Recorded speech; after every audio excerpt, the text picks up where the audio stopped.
નમસ્કાર. ગુજરાતમાં એક ઉચ્ચતર માધ્યમિક શિક્ષક બનવાના સપનાને સાકાર કરવા માટે જે સૌથી પહેલું અને મહત્વનું પગલું છે એટલે કે TAT-HS 2026 પરીક્ષા, ચાલો આજે એને એકદમ સરળ અને સ્પષ્ટ ભાષામાં સમજીએ. આ વિશ્લેષણ એ બધા જ ઉમેદવારો માટે છે જેઓ પોતાની તૈયારીની સફર શરૂ કરી રહ્યા છે. ઘણા લોકોનું સપનું હોય છે કે તેઓ ગુજરાતની શાળાઓમાં જ્ઞાનનો દીવો પ્રગટાવે અને આવનારી પેઢીનું ભવિષ્ય ઘડે. જો આવું જ કોઈ સપનું સેવ્યું હોય તો એને હકીકતમાં બદલવાની દિશામાં આ એક ખૂબ જ મહત્વપૂર્ણ પગલું છે. તો આપણો હેતુ એકદમ સ્પષ્ટ છે.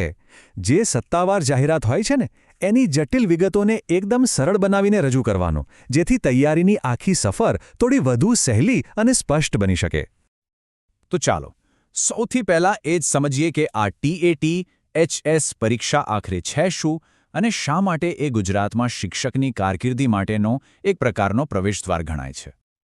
THSS એટલે કે ટીચર એપ્ટિટ્યૂડ ટેસ્ટ, ગુજરાતીમાં કહીએ તો શિક્ષક અભિરુચિ કસોટી, ઉચ્ચતર માધ્યમિક. આ ગુજરાત રાજ્ય પરીક્ષા બોર્ડ દ્વારા લેવામાં આવતી એક ફરજિયાત પરીક્ષા છે. એનો મુખ્ય હેતુ એ નક્કી કરવાનો છે કે સરકારી અને ગ્રાન્ટ ઇન એડ શાળાઓમાં ધોરણ 11 અને 12માં ભણાવવા માટે કયા ઉમેદવારો યોગ્ય છે.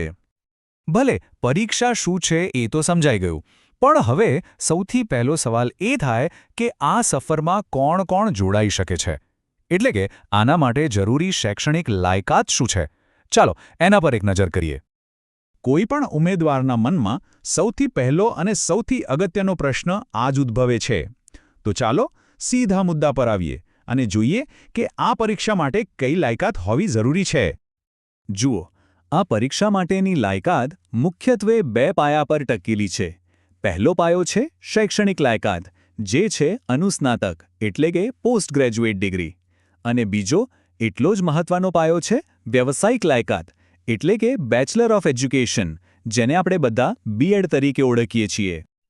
થોડું વધુ વિગતમાં જઈએ તો ઉમેદવાર પાસે ઓછામાં ઓછા 50% ગુણ સાથે પોસ્ટ ગ્રેજ્યુએટ ડિગ્રી હોવી જોઈએ.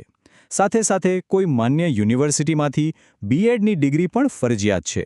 અને હા, એક વાત ખાસ યાદ રાખવાની છે કે દરેક વિષય માટેની જરૂરિયાતો અને અલગ અલગ કેટેગરી માટેની છૂટછાટો માટે સત્તાવાર જાહેરાત ચોક્કસપણે તપાસવી. ચાલો, લાયકાતની વાત તો એકદમ સ્પષ્ટ થઈ ગઈ.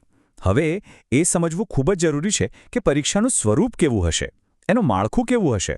ચાલો એને જરા વિગતવાર સમજીએ. પ્રારંભિક પરીક્ષા મુખ્યત્વે 2 ભાગમાં વહેંચાયેલી છે. ભાગ 1 છે જનરલ સ્ટડીઝ એટલે કે સામાન્ય અભ્યાસનો, જેમાં 100 પ્રશ્નોના 100 ગુણ હશે. અને બરાબર એ જ રીતે ભાગ 2 જે તે ઉમેદવારના પોતાના વિષયનો હશે, જેમાં પણ 100 પ્રશ્નોના 100 ગુણ હશે. એટલે કે કુલ 200 પ્રશ્નો અને 200 ગુણ. અને આ ચાર્ટ પરથી વાત એકદમ સ્પષ્ટ થઈ જાય છે. બંને ભાગનું મહત્વ એક સરખું છે. 50% સામાન્ય અભ્યાસ અને 50% વિષયનું જ્ઞાન.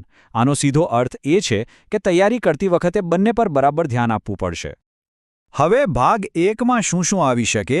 તો એમાં સામાન્ય જ્ઞાન અને કરંટ અફેર્સ, તાર્કિક ક્ષમતા એટલે કે રીઝનિંગ, શિક્ષણ અભિયોગ્યતા અને હા, ગુજરાતી અને અંગ્રેજી ભાષાનું જ્ઞાન પણ ચકાસવામાં આવશે. ચાલો, પરીક્ષાની પદ્ધતિ તો સમજી લીધી, પણ આ બધી તૈયારી કરતા પહેલાંનું જે પગલું છે એટલે કે અરજી કરવાની પ્રક્રિયા, એના પર હવે ધ્યાન આપીએ. અરજી કરવાની આખી પ્રક્રિયા ઓનલાઈન છે. સૌથી પહેલાં OJS ગુજરાતની વેબસાઇટ પર જવાનું. ત્યાં TAT-HS 2026ની લિંક શોધીને એપ્લાય પર ક્લિક કરવાનું રહેશે. પછી બધી વ્યક્તિગત અને શૈક્ષણિક વિગતો ધ્યાનથી ભરવાની.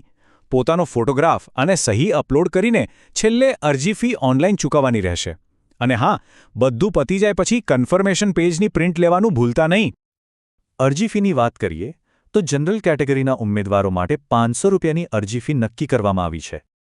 પણ હા, ફીના માળખામાં અનામત કેટેગરીના ઉમેદવારો માટે રાહત આપવામાં આવી છે.